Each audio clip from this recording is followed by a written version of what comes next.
Hey guys, what is up, and I welcome each and every one of you to a new League of Legends video. Once again, another patch has been announced by Riot, and as usual, I'll be making this video to talk with you guys about it. Hopefully make the patch much easier for you guys to understand and transition into, and give you all of the information that you need to know. As usual, this video will be made in collaboration with ProGuide, so big shoutouts to them with the help they provide.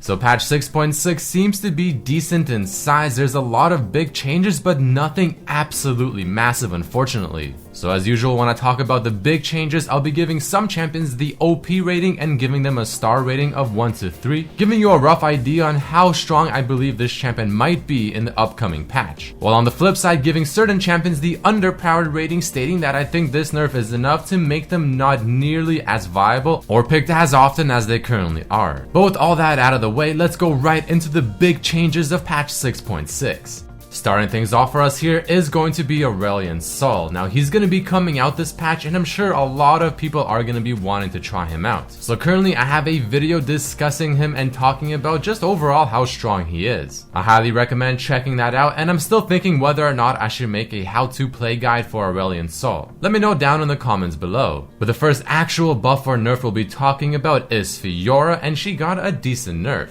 I've also talked about this in a previous video somewhat recently, but to touch on it once again, they are making her passive deal 1% less damage of the target's maximum HP. But contrary to what was on the PvE, it seems the scaling on her passive is actually still quite good, consistently staying at around 4.5%, so her laning phase, especially if you build a lot of attack damage like she should, you will be quite strong. But I did say this is a nerf, and well, her E ability got quite the decent hit. Not only does it slow for a substantially less amount now, but she also has less bonus range. Overall, not as big of a nerf as I thought it would be based on what the PvE was telling us a few days ago. But a nerf nonetheless, and hopefully Fiora now will be forced to buy a bit more offensive items, but she'll still be decently strong. Next up, we have a buff that's happening to Jayce. Here's the guy I haven't seen being played often whatsoever, and he's a champion that I personally used to play a decent amount. So seeing some buffs on him is a little bit refreshing, and I'm excited to bring him back into the Rift. The only thing that's getting buffed is going to be the melee form of his Q, not only getting lower mana at all ranks, but also increasing the base damage. On top of that, the ratio on the Q is also being increased. While these may not be the biggest changes in the world on paper, I personally think since you max your Q first, this will make his laning phase decently strong. So once you finish that Youmu's and your Q is at rank 5 and you have some nice AD scaling with it and you have that armor penetration, you're all in when you go for the full combo should be quite decent. Obviously this isn't gonna make him overpowered or anything, but I do expect to start slowly seeing Jayce creeping back into the meta. And moving along, let's next talk about Kalista. This nerf on her feels like it could be a pretty big hit. Her base attack speed and attack speed growth both have been heavily reduced. However, now in her W, she has a new passive where being beside your oath-sworn target will now grant you a lot of bonus attack speed based on your level. Essentially, this means if you are beside your oath-sworn target, you aren't going to be losing a whole lot, but just a little bit. But if you are not beside them, then you are going to be getting quite a decent reduction in attack speed. But unfortunately for her, that's not about it, because her W sentinel laps have been reduced, the passive damage on her W has also been reduced,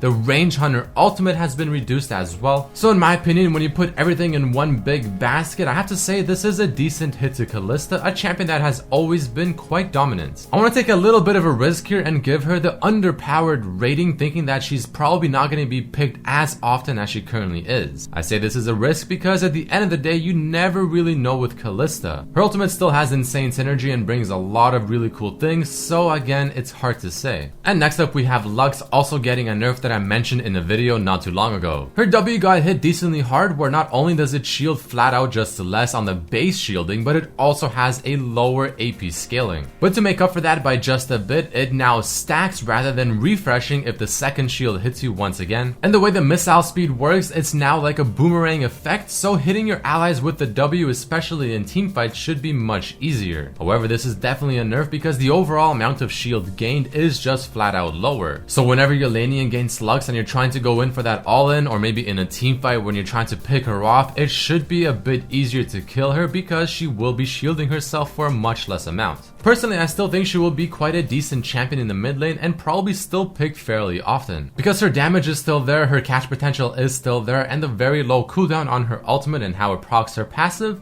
it's still there. Next up, we'll be talking about our favorite 420 tree in the Summoner's Rift, Maokai. I'm not gonna lie, I completely forgot this champion even exists. I legitimately just never see him. But I feel like that might change with the buffs being added to him this patch. So he starts off with a bit more magic resistance, and he finally has magic resistance growth stats. The main thing, however, is the E ability, where now the sapling duration has been heavily increased, where at rank 5 it'll be almost double. So not only will you have more saplings whenever you jungle to start things off, but you'll have these saplings around the map a lot more often since they last so much longer. Vision in League of Legends is extremely important, and being able to have these saplings stay for such a long duration across the map now is gonna be quite vital. I'm gonna go ahead and give Maokai the first OP rating and only give him 1 star because again, this isn't anything absolutely game changing, but this should be enough to start bringing him back into the meta and make him seen more often. Next up, we have some nerfs to Master Yi, and the reason for this is because, well, currently he just builds a couple of on-hit damage items, builds pure tank, still dishes out the most damage on the team, and is probably also the tankiest. So this nerf is specifically aimed towards fixing that by making his E ability have a little bit more base damage, but not scale off of his total attack damage, but only bonus attack damage. So what does this mean? Well, now you're probably gonna have to be building some actual attack damage or offensive items rather than a couple of on-hit items and then pure tank. So very late into the game, it's very possible he'll actually do more damage than he currently does, but he will be much more squishier, or hopefully he will be. Another huge change happening is to what I consider to be one of the best jungle champions for solo queue, Nidalee. She's known for her absolutely ruthless early game pressure that she can provide because she can clear the jungle and still be relatively full HP because her passive roots all of the monsters. Unfortunately, that is going to be no longer the case. Her passive will no longer root monsters, meaning that she will be taking a lot more damage when clearing the jungle, especially on her first clear. Her W pounce will no longer reset her basic attack, but to compensate, it'll have a little bit more base damage in the first couple of levels. All in all, it should be a somewhat decent hit to Nidalee jungle because again, you should be taking a lot more damage now when doing your first clear. So she shouldn't be as intrusive in the first few levels. Here's a change that I wasn't sure if I should consider it a big one or a small one, but I decided to call it a big one. So Karma, another champion that you don't see very often, but I feel like we are going to be seeing her much more frequently now. Whether you're playing her in the mid lane or as a support, if you mantra her E ability, not only will it give you much more base shield, but it'll also scale much better. Personally, I think this might bring back Karma mid lane because I feel like the very strong mid laners at the moment are the utility mages that can deal a lot of damage but also bring very good utility, so something like a Lux or a Lulu. And something tells me that Karma is going to be joining their club. The next change I'll talk about is going to be a combination of Shyvana and Titanic Hydra. At the moment, Shyvana is considered to be among the best junglers in the game because of just how ridiculously strong she can get. The nerf done directly to Shyvana really isn't all that impactful in my opinion. I mean, yeah, it'll slow down her jungle clear speed in the early game, or maybe top lane it'll slow down her overall potential, but at rank 5Q it's just right back to where it was. But I'm also talking about Titanic Hydra here because not only is this a very good item on Shyvana, but Titanic Hydra got a nerf as well. The base damage of this item has been reduced by 15, so if you combine the two, I guess Shyvana got a decent nerf, though I still don't think it's anywhere near enough. But I'm glad Titanic Hydra is getting the nerf because this item is just simply way too strong, offering way too many stats. And a champion being able to build defensively and have that scale into offensive stats is a little bit awkward. And the final big change I'll be talking about are the nerfs done to Raze Portal or ZZ Portal or whatever you call it. This without question has been among the more obnoxious items in League of Legends as of recently. So Riot is reducing the defensive stats it offers. The HP on the actual portal itself is going to be acting exactly like a pink ward, so you'll need 5 auto attacks no matter how much attack damage you have in order to kill this thing now. It'll grant you a little bit of extra gold when you finally do kill it. Other than that, however, it's still more or less the same item, and the void spawns are still going to be really obnoxious to deal with. So now that we got the big changes out of the way, I'm going to touch up on a couple of small changes. The heal on Alistar's E ability has been nerfed by quite a decent amount, so obviously the sustain in the laning phase will not be as fantastic, but the main and core thing Alistar provides, being able to initiate, having the WQ combo, and just locking down a single target or maybe even AoE targets is still there. They gave Echo a little bit of love by increasing the move speed he gains from his passive whenever you proc it, and also reducing the cooldown on his E ability in the first couple of ranks. This is a pretty good change, and I feel like this might help Echo out a little bit, but in my opinion it's nothing absolutely massive. Next up, Azir soldiers will no longer proc Fervor of of battle, which I personally completely forgot it can even do. So I guess I'm not missing out too much there. Cho'Gath is receiving some love from Riot as well because you really don't see him too often. His ultimate will now give him more HP per stack, which is actually a fair amount of HP considering it's stacked 6 times. I don't think it's anything absolutely mind-blowing, but maybe top Cho'Gath will be a thing once again.